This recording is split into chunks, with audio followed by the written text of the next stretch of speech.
I wanted to actually start my comments by saying that, to me, the reason that I wanted to be part of this, and I was so honored to be invited to be part of it, is that there is a conflation of circumstances going on. And we know that. We know that. And we know that there is something profoundly wrong. And so, as I see it, the experiment known as the Free University of San Francisco is probably one of the most exciting responses to a corporatization within a sector, that is, the educational sector. And I would like to see this replicated throughout California, ultimately throughout the United States. Can we imagine doing this within other institutions? By that I mean, can we imagine what it would mean to create institutions and processes by which we are committed to democracy, that is, sharing power with one another, and doing it with love and compassion and a fierce courage? Can we imagine that? Because when we imagine that, sisters and brothers, that's what revolution means to me. And so I'm serious when I say I'm a nonviolent revolutionary. Capitalism sucks. Right? A very clear understanding that the economic institutions of this country are really designed to take advantage of working class people, right? And that it's not fair, and that you can't pull yourself up by your bootstraps, no matter how cool the boots are. Although I'm a nonviolent revolutionary, I am a proud, patriotic, and these days I'm a pissed off American. We have to get comfortable with the fact that the anger that we feel is a righteous anger.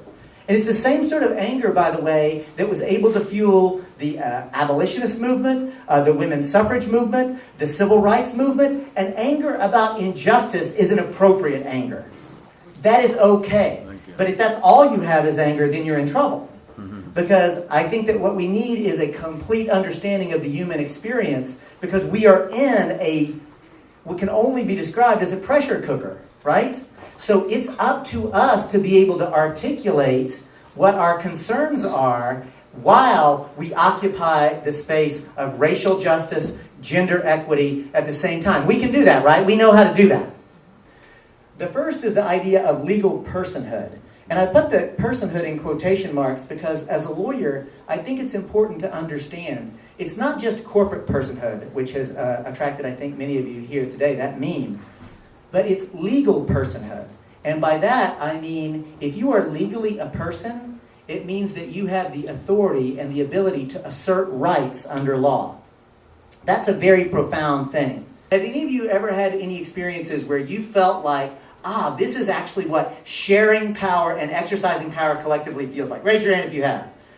Now let me ask you something. Does that feel good? Yeah. Right? It feels good because that, I believe, is our birthright.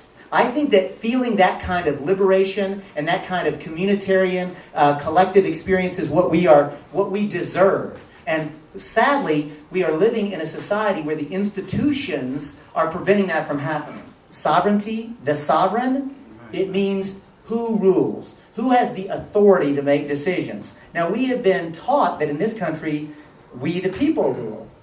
But, sovereign, who was the sovereign? What does the sovereign mean? Another word for it? Oh, the kings and queens. The king, right? And king. And by the way, where does the king get his sovereignty? The army. God! Let me tell you something, brother. You don't get more legitimate. Right? I mean, if you can actually assert that your legitimate power and authority comes from God, that's very powerful. A corporation actually doesn't really exist, but we're going to pretend like it exists so we can allow a nexus of individuals or ideas to come together and actually operate. So, presto changeo, it doesn't exist, but because we act like it exists, it comes into existence. And folks, that is a very powerful idea. The corporation comes out of Latin because the first corporations were actually created in order to take private money and then to do something with it. What did they do? Well, the first corporations in the Roman Republic were created in order to build that aqueduct system. You know, that amazing bit of engineering feat that moved water all over the Italian peninsula without any electricity? I mean, make no mistake, we are clever. Human beings are very clever primates. We can do amazing things. So the water system, corporations were created to build and maintain that system.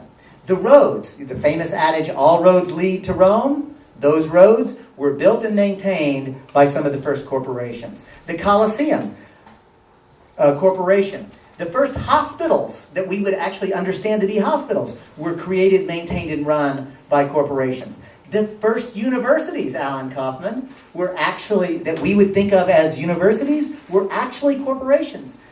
But here's the thing. What do all of those things have in common? A university, a water system. They're for the people. Another way to say it, sister? They are public projects. Here's the genius, and I'm going to be very clear. Don't let anybody tell you David Cobb or the folks at Move to Amend are anti-corporation, because that doesn't make any sense. Because there are profoundly important things that can be done with a corporation, like hospitals, like roads, like water systems, etc.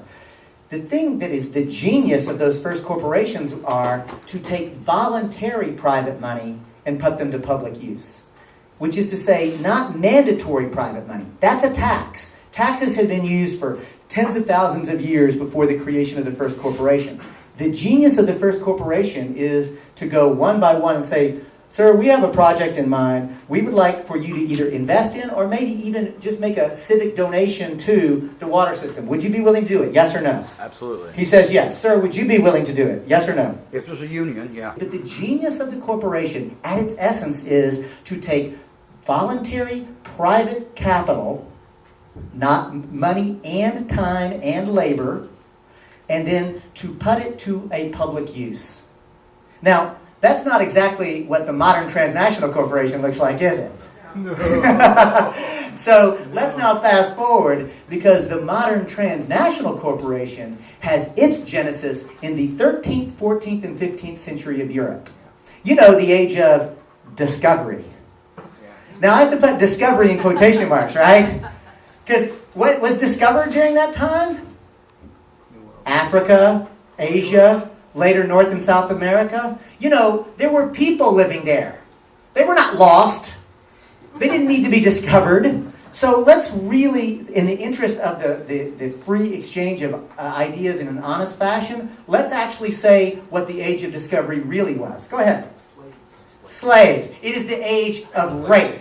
It is the age of pillage. It is the age of plunder. It is the age of brutal domination. Whether you call it colonialism, whether you call it imperialism, at the end of the day, the 13th, 14th, and 15th century is the age of misery. The age of basically what we would now think of as the European sovereigns dispatching arms, armies, navies to basically conquer and steal from Africa, Asia, later North and South America, and bring those resources to benefit the ruling elite in that time, right? So, and here is the kicker. The first transnational corporations are created as instruments of that era. The Africa, like, for example, some of the earliest ones, the East India Trading Company, right? That was designed not for North America. There was also, well, we'll get to that, but that earlier, even still, the Africa Trading Company. Does anybody want to hazard a guess what the Africa Trading Company traded? Africans. Thank you so much, sir. And say it again. Africans. Africans. Because, and I guess it shouldn't be surprising that students from the Free University of San Francisco answer Africans. Usually, oftentimes, whenever I ask that rhetorical question, I get slaves. But this gentleman, I think, put a fine point on it. Slaves is an abstraction. They were trading Africans, or another way to say it, human beings, people. And may I say, people virtually just like me and just like you.